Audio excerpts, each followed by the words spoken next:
Under the Probation of Offenders Ordinance 1960, probation is the suspension of the imposition of a sentence of imprisonment or the postponement of final judgment in a court case.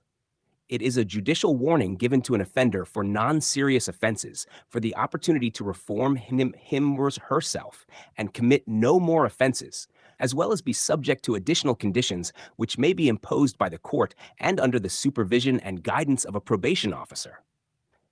The Probation of Offenders Ordinance 1960 now contains 15 sections.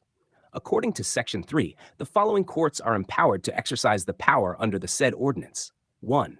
High Court. 2. Court of Session. 3. Judicial Magistrate. 4. Any other magistrate specially empowered among trial.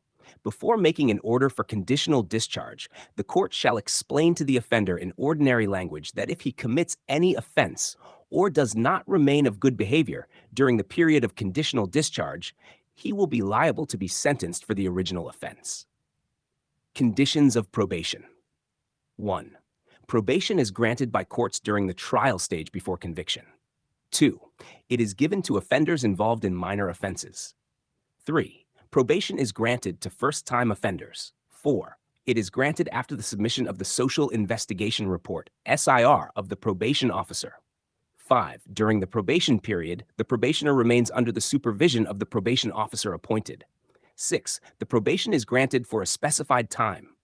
7. Probation is also area-bound, meaning the probationer is supposed to live in specified areas or cities. 8. The probation officer assists the probationer in finding a job and securing a source of livelihood. 9. The case is not discharged during the probation period, rather it is put on hold. 10. If the probationer commits an offense during the probation period, they will be brought back, and the previous case will also be completed. Functions and role of probation officers. A detailed list of all the functions performed by probation officers is given in the Probation of Offenders Ordinance 1960, Section 10, which are: A. Explain to every probationer placed under his charge the terms and conditions of the probation order made in respect of such probationer, and, if necessary, by warnings, ensure their observance by the probationer. B. In the first 2 months of probation, meet the probationer at least once in a fortnight, and thereafter, subject to the provisions of the officer in charge, keep in close touch with the probationer. Meet him frequently. Make inquiries into his conduct, mode of life, and environment, and, wherever practicable, visit his home from time to time. C. If any probationer under his charge is out of employment, endeavor to find suitable employment for him, and assist, befriend, advise, and strive to improve his conduct and general conditions of living. D. Encourage every probationer under his supervision to make use of any recognized agency, statutory or voluntary, which might contribute to his welfare and general well-being, and to take advantage of the social, recreational, and educational facilities which such agencies might provide.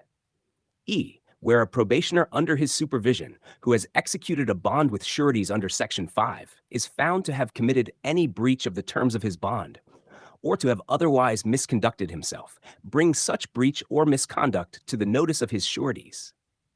F. Maintain the books and registers and submit reports prescribed under these rules. G. Subject to these rules, carry out the instructions of the court in regard to any probationer placed by the court under his supervision.